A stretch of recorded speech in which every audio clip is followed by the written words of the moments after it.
Welcome to Fertility Friendly Food. I'm your host, Stephanie Velakis, accredited practicing dietitian and nutritionist and director of the Dietologist, an Australian-based practice focused on optimizing fertility through nutrition.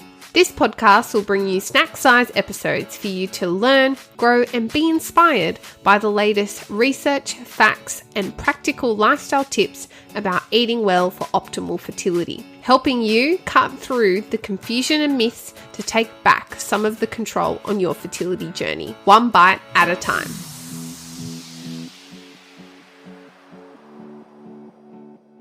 Welcome back to episode 7 of Fertility Friendly Food.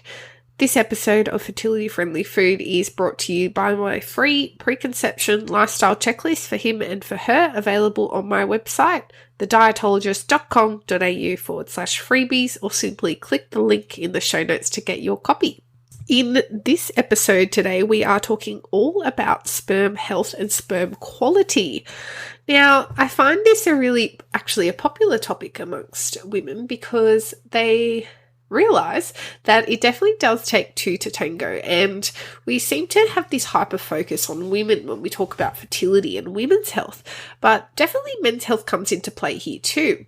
And in fact, over the past few decades, male fertility has declined by 40%, which is huge. And about 30 to 50% of cases of infertility involve some level of male factor infertility.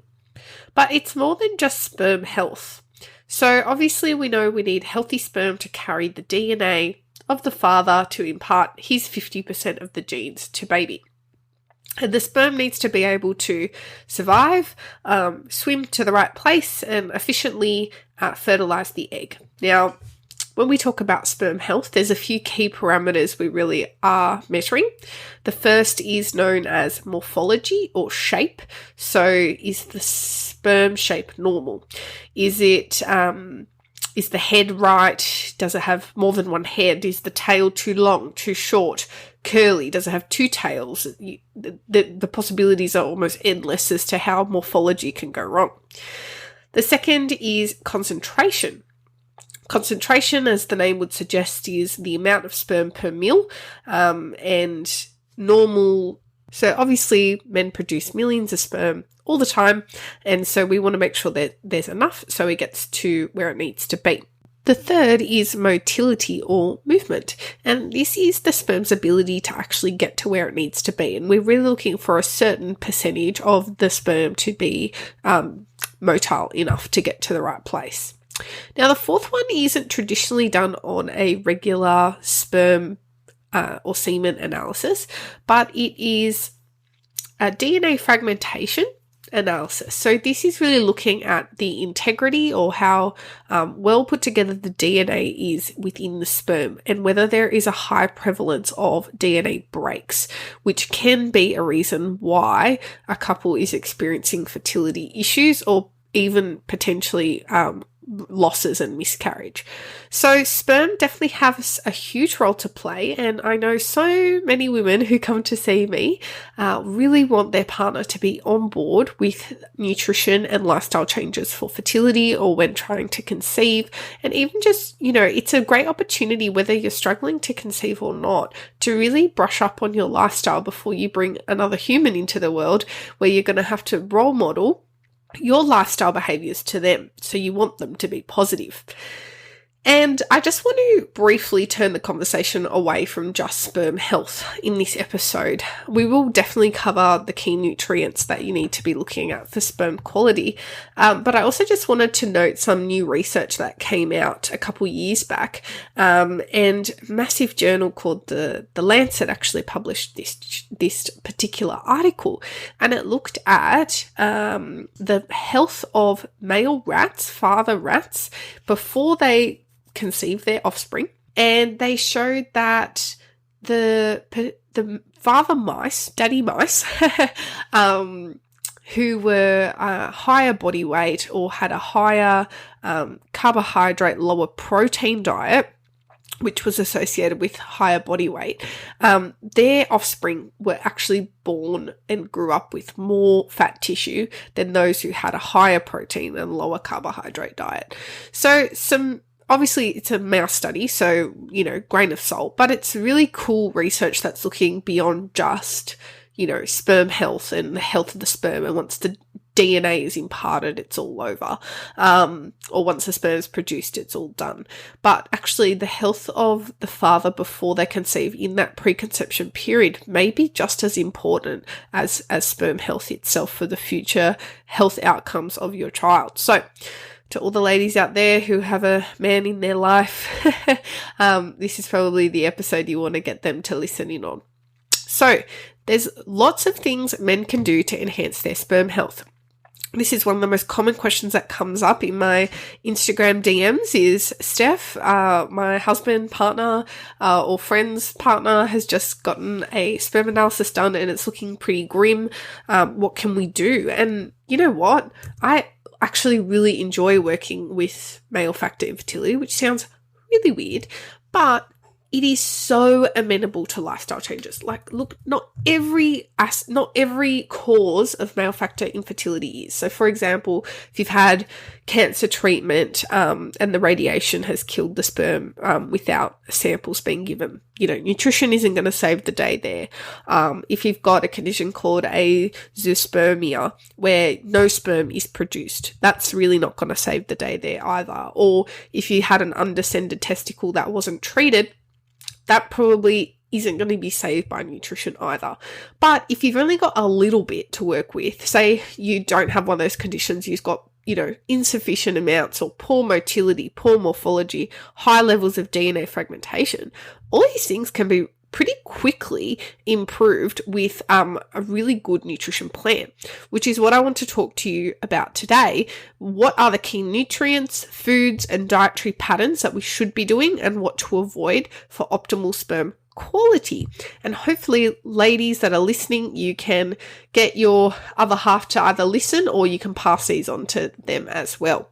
So one of the first nutrients I want to talk to you about is zinc. And now zinc has popped up in previous podcast episodes, but zinc seems to be associated with less fertility in those men that don't have enough zinc, both from their diet, but also the content of their sperm as well is low in zinc. And when we've seen improvements in sperm concentration and motility is when we increase zinc. So we're looking again at those foods: oysters, beef, pork, chicken, fish and eggs, legumes, beans, lentils, cashews, and the like. Very popular in male preconception supplements. CoQ10 is an antioxidant. I've talked about this before. It helps protect you from oxidative damage, which is obviously not great when we're talking about delicate DNA, and also helps with energy production. There has been some research showing that subfertile and infertile men tend to have lower CoQ10 in their sperm compared to fertile men. There's also some evidence that replacing CoQ10 can help increase sperm count. So CoQ10 can be easily gotten from whole foods. We're talking meats again, our high protein foods, as well as fatty fish like salmon, sardines, mackerel, veggies like spinach, collie and broccoli, fruits, legumes, nuts and seeds. Folate. Obviously, most women are familiar with folate from a preconception standpoint. There has been some suggestion that it can also help to boost sperm count, but there's insufficient evidence at this time that actually taking a supplement of folic acid will make a significant enough difference, which just goes to show that we really need to be eating those green leafy vegetables, fortified cereals and grain products to be making sure we're hitting those folate and folic acid targets for optimal sperm health. The next one is selenium. Selenium, and another essential mineral and antioxidant. It obviously varies depending on soil quality. So in different parts of the world, selenium content in our food supply varies.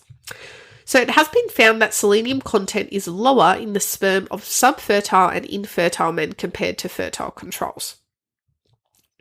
Like I said, it's a tricky nutrient, but I tend to just say to men who I see in clinic to just pop down 1 or 2 Brazil nuts each day or pop it in a smoothie to get your selenium in. Vitamin E, a fat-soluble vitamin but also antioxidant, has been shown to help improve sperm count and motility. And we can get that really easily from following that Mediterranean-style diet using high-quality extra virgin olive oil rich in vitamin E, sesame seeds and tahini, just simply sprinkling some sesame seeds on your stir-fry, almonds and almond butter, sunflower seeds, 100% peanut butter, and green veggies like broccoli, for example. The other one is L-carnitine, which is an amino acid derivative, and it helps in energy production through the transportation of fatty acids to the powerhouse of our cells, of course, the mitochondria. So these two amino acids, lysine and methionine, have been studied in men who supplemented 1 to 3 grams per day of L-carnitine for 2 to 6 months, showed improvements in sperm motility, morphology, and pregnancy rates. However, you can, like I said, with everything else, get enough L-carnitine through a healthy, balanced diet: fruits, veggies, whole grains, meat, seafood, poultry, eggs, nuts and seeds, legumes, and dairy foods, of course. Vitamin C, yet another antioxidant, but also essential vitamin that we need each day because, of course, it is water soluble, so it's lost in our urine. And we've shown that sperm that has low vitamin C content has been associated with more sperm dysfunction. But again, no trials have shown benefits of supplementation. So we really need to be meeting our requirements through food.